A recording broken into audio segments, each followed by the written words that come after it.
Cuánta sabiduría la de Negro Dolina, ¿no? Cambiemos las circunstancias, no el lenguaje. Y en todo caso llegará después ese cambio. Se lo voy a preguntar a nuestro invitado y especialista, Santiago Kalinowski, lingüista, director del Departamento de Investigaciones Lingüísticas y Filológicas de la Academia Argentina de Letras. Bienvenido. ¿Es Gracias. así, como dice Dolina? Bueno, lo que importa es la realidad. Ahora, si uno quiere cambiar la realidad, ¿con qué la cambia? Con hechos. ¿Sí? Si uno quiere convencer y generar los consensos para que los hechos cambien, Con prédica. con prédica. Entonces, esta es una prédica. Claro. Es una prédica que tiene el objetivo de tener un impacto en la realidad, de denunciar una situación de injusticia, de desigualdad, de expresar un pronunciamiento político, es un recurso retórico de extraordinaria potencia. Y es muy llamativo y no tiene precedentes. Absolutamente llamativo. Sí. Entonces, Sí. es eso, ¿no? Ajá. Es discurso político. Su ámbito de circulación es la lengua cuando es pública.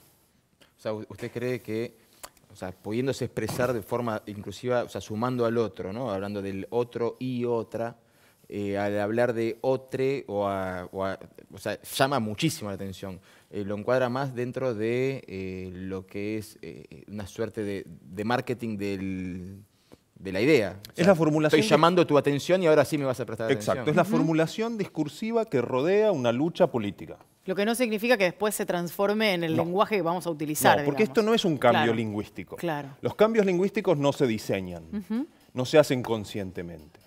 Suceden solos, no los decide nadie y los decidimos todos, sin darnos cuenta. Como el español antiguo y el moderno. Exacto, y ahí sí, ahí es donde tiene verdadero rol lo que tanto se habla de la economía del lenguaje. La economía es una tendencia que explica a lo largo del tiempo que determinadas estructuras que eran más complicadas se simplifican. Claro. Como, qué sé yo, el sistema de participios latino. Nosotros tenemos uno, en latín había participio presente, había participio futuro y había participio futuro activo y pasivo. Claro. Todo eso, entonces, la economía de la lengua es lo que permite explicar que hoy nos hayamos quedado con un solo participio. Pero eso no quiere decir que la economía de la lengua sea algo que nosotros necesitamos para comunicarnos.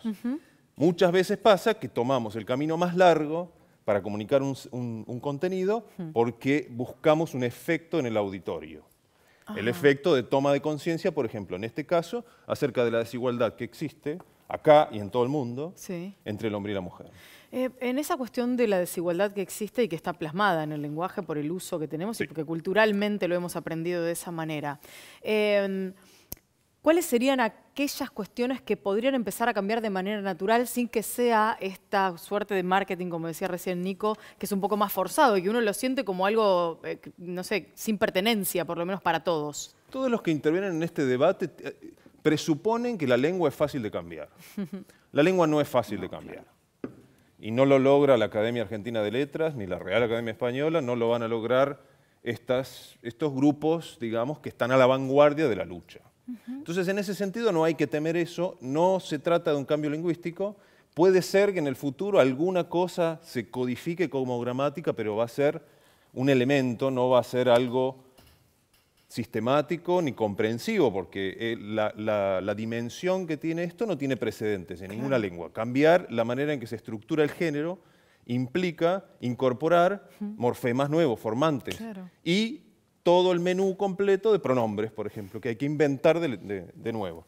Eso, desde el punto de vista gramatical, es como, no sé, construir la Torre de Babel, no sé, no se me ocurre. Nuevamente, Es decir, comenzar, claro. desde el punto de vista lingüístico no tiene eso demasiadas chances de...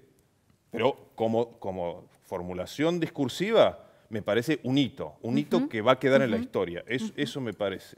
Y que no es tampoco solamente algo local de Argentina. En España, Arturo Pérez Reverte ha sido una figura central en las últimas semanas después del pedido, la propuesta de uno de los ministerios del nuevo gobierno de modificar la Constitución para tener un lenguaje inclusivo. Y él dijo que de eso no iba a participar. Y lo dijo de forma cortante, sí pueden contar con mi renuncia en Twitter, pero después salió a aclarar, ya con la cabeza más fría, de que eso no iba a cambiar la realidad. O sea que es difícil que si quiere modificamos la Constitución, no va a cambiar absolutamente nada, solamente las palabras. El género masculino como genérico se configura porque el hombre ha acaparado absolutamente todos los espacios. a lo largo de la historia de la lengua española y de las lenguas en general. En las lenguas con género, entonces, no es casual que el hombre haya logrado que el genérico se convierta en una especie de centro simbólico neutro que se presupone ante las cosas. Ahora, resulta que esa es la realidad social, histórica, concreta de los hechos. Una vez que la lengua se configuró así, por esa razón, se convierte en un refuerzo. El hecho de que vuelva a aparecer el masculino genérico una y otra vez, cada vez que hay, ¿no?, un grupo humano. Desde el punto de vista de alguien que quiere cambiar la realidad, tiene todo el sentido del mundo intervenir ese refuerzo. Con este sentido que les decía. Claro. ¿No? La prédica, el marketing, la propaganda también dicen algunos lingüistas. No tiene nada de malo, es propaganda, ¿por qué no? Es una lucha que además, más o menos, creo que está el consenso en la mayoría de la población, que es una búsqueda del progreso social. Claro. Que haya igualdad entre el hombre y la mujer, que la mujer cobre lo mismo que cobra el hombre en la misma responsabilidad por el mismo trabajo. Perdón, ¿no? Porque incluso se ha escuchado a gente afirmar que el inglés, al ser un idioma sin género, no es casual que sea el país que haya tenido reinas mujeres fuertes desde hace siglos. O sea, llevándolo al extremo de cómo el idioma en realidad expresa una realidad y no al revés. Es un poco simplista, me parece, pensarlo de esa manera. En inglés existe este mismo problema, solo que reducido al tema de los pronombres y sobre todo a las sexualidades no binarias. ¿Sí? Como ellos pueden decir teacher, y eso no significa ni maestro, maestro hombre, maestro, ¿no? Claro. Ellos dicen teacher. Entonces no tienen tanto ese problema de los nombres colectivos, que es un problema central en todas las lenguas romances, por ejemplo, porque este mismo tema en Francia es candente, acaba de salir Macron a decir que sí o que no, o algo. Digamos que está en el candelero de todas las lenguas romances. Y además en alemán, por ejemplo. Los noruegos acaban de oficializar, digamos, de incorporar a las comunicaciones oficiales un pronombre neutro.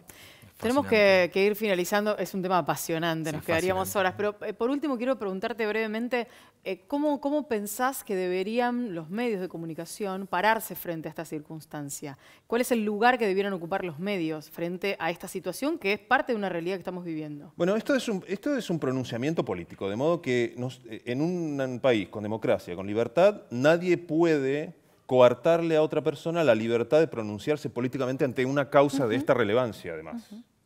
Lo mismo al contrario. Nadie le puede exigir a alguien que use el inclusivo, porque como el inclusivo es un pronunciamiento político, los pronunciamientos políticos no se exigen. Bien. Es así.